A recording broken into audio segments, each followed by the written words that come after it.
Hello to all of you. My name is Shubham, and I welcome you all on behalf of my entire team of One Polish. So, today we shall talk about the famous case of Kehar Singh versus Union of India. This was related to the appeal to the President of India for the grant of pardon. अब as usual, I will talk in Hindi also.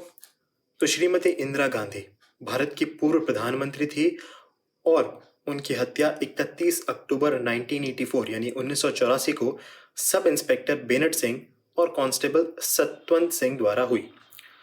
अब दोनों ने श्रीमती इंदिरा गांधी पर गोलियां चलाई जब वे अपने निवास स्थान से कार्यालय यानी ऑफिस की तरफ जा रही थी। केहर सिंह नाम का जो व्यक्ति था उसे इस हत्या के संबंध में गिरफ्तार किया गया और दोषी ठहराया गया। आईपीसी की धारा 302, भारतीय दंड संहिता की धारा 302 और 120 बी के तहत। और केहर सिंह के बेटे का नाम था राजेंद्र सिंह और उन्होंने भारत के राष्ट्रपति को संविधान के अनुच्छेद 72 के तहत यानी आर्टिकल 72 के तहत क्षमा प्रदान करने के लिए एक याचिका प्रस्तुत की, एक पिटीशन फाइल की। याचिका में कहा गया था कि केहर सिंह निर्दोष थे और अदालत का फैसला था कि केहर सिंह दोषी है। अब इसी से रिलेटेड ये पिटीशन, एक पार्डन पिटीशन प्रेसिडेंट को दी गई under article 72 of the constitution of India. तो अब हमें यहाँ पता होना चाहिए कि केस में इंपॉर्टेंट मुद्दे कौन से थे, what was the bone of contention, जिस वजह से ये केस इतना निर्णायक बना। तो यहाँ सबसे पहले जो इशू बनता है वो ये है कि क्या भारत के संविधान के अनुच्छेद 72 यानी आर्टिकल 72 के तहत राष्ट्रपति की शक्ति कितनी है और उसका कार्य का क्षेत्र कितना बड़ा है, ये जानना जरूरी है। दूसरा, क्या याचिकाकर्ता अनुच्छेद 72 आर्टिकल 72 के तहत शक्तियों का आवाहन करने वाली अपनी याचिका पर राष्ट्रपति से मौखिक सुनवाई के हकदार हैं यानी ओरल सुनवाई के हकदार हैं? तो क्या कोई राष्ट्रपति के पास जाके ये कंटेंट कर सकता है कि आपको तो हमारी ओरल हियरिंग करनी पड़ेगी? तो दूसरे इश्यू का ये मतलब है कि मौखिक सुनवाई का एक अधिकार। अब यही दो मुद्दे थे इंपॉर्टेंट जो इस केस में महत्व रखते हैं। अब मामले के निर्णय की तरफ बढ़ते हैं। जीवन और व्यक्तिगत स्वतंत्रता का समाज में सर्वोपरि महत्व है। ये भारत के संविधान के अनुच्छेद 21 के तहत दिया गया है यानी आर्टिकल 21 में राइट टू लाइफ और पर्सनल लिबर्टी के बारे में बताया हुआ है।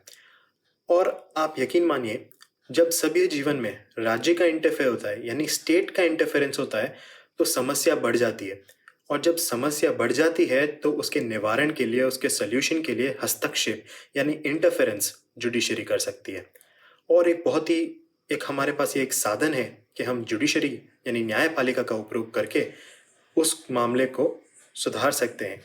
इस मामले का सार ये था कि न्यायपालिका सहित विकसित मशीनरी के ऊपर कुछ उच्च अधिकार होना चाहिए, क्योंकि यहाँ तक के जुडिशरी के भी प्रशिक्षित दिमाग भी गलत हो सकते हैं।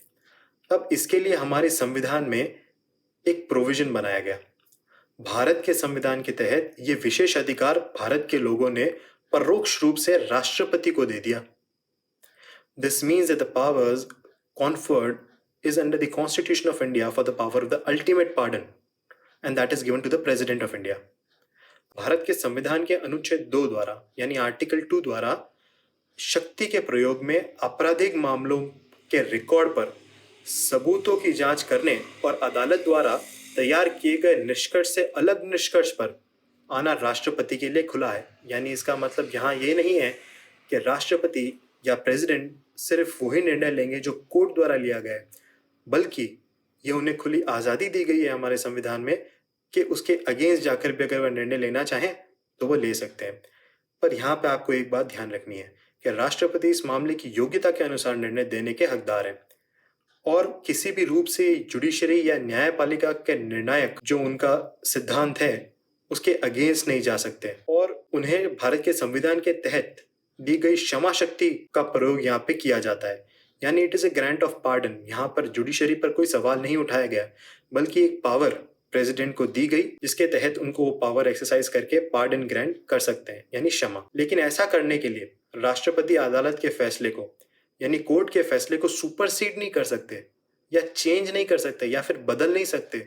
जो कोर्ट का निर्णय है वो फाइनल है। राष्ट्रपति एक पूरी अलग तरीके से काम करते हैं जो कि बिल्कुल अलग होता है और उसकी प्रक्रिया बिल्कुल डिफरेंट होती है। वो न्यायपालिका से बिल्कुल अलग होती है और ये एक अल्टीमेट अथॉरिटी होती है। वो एक संविधान के तहत कार्य करते हैं, कॉन्स्टिट्यूशन मशीनरी के अंदर कार्य करते हैं, जिसकी प्रकृति न्यायिक शक्ति से पूरी तरीके से अलग है और इससे उसका विस्तार नहीं माना जाना चाहिए।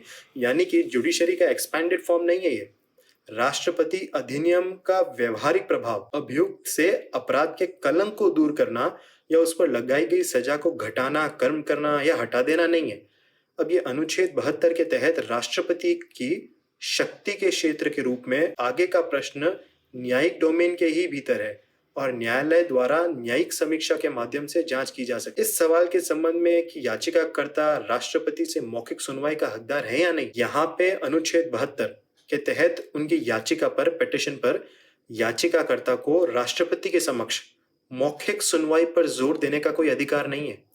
यानी कि उनको ओरल हियरिंग का कोई अधिकार नहीं है। राष्ट्रपति के समक्ष कार्रवाई अपनी याचिका दायर करता है तो उसके लिए यह आवश्यक नहीं है कि उसको निपटाने के लिए ओरल आर्ग्यूमेंट्स राष्ट्रपति द्वारा सुने जाएं। उसे मौखिक सुनवाई प्रस्तुत करने पर जोर देने का कोई भी अधिकार नहीं है और ये पूर्णतया प्रेसिडेंट पर डिपेंड करता है। याचिका के विचार का तरीका ये राष्ट्रपति के विवेक के भीतर है। राष्ट्रपति प्रथम दृष्टया यानी प्राइमा फेसाई उनके समक्ष दी गई सूचना पर पर्याप्त रूप से विचार कर सकते हैं या आगे के प्रोसीजर के लिए भी वो भेज सकते हैं। अब यहाँ क्या आयोजित किया गया, क्या हेल्ड किया गया, तो उन्होंने ये इस केस में जो सिद्धांत था वो ये था कि अनुच्छेद 72 के तहत शक्ति राष्ट्रपति को किसी भी आपराधिक मामले में साक्ष्य के रिकॉर्ड की जांच करने और अदालत द्वारा दर्ज किए गए एक अलग निष्कर्ष पर आने का अधिकार देती है। इसका मतलब है कि प्रेसिडेंट के पास ये पावर है कि जो जजमेंट कोर्ट ने दिया है उसके विपरीत निष्कर्ष पर वे पहुंच सकते हैं। जरूरी नहीं है कि वो उसके कॉन्सोनेंस में ही होना चाहिए, बट ये कहीं पर ये नहीं बोलता कि वो सुपरसीड करे कोर्ट की अथॉरिटी को। ऐसा करने में राष्ट्रपति न्यायिक रिकॉर्ड के संशोधन, राष्ट्रपति ने अनुच्छेद 72 के तहत शक्ति का प्रयोग करते हुए एक संवैधानिक शक्ति यानी पावर के तहत काम किया है, कार्य किया है, जो न्यायपालिका की शक्ति से पूरी तरह से अलग है और इसे इसके विस्तार के रूप में नहीं माना जाना चाहिए।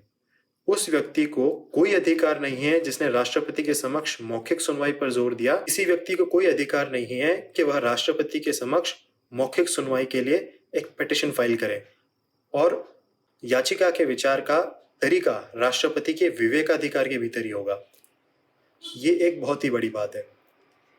प्रेसिडेंट चाहे जैसे वह पिटीशन डिस्पर्स कर सकते हैं।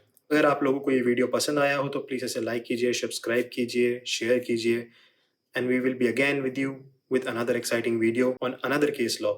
So stay tuned.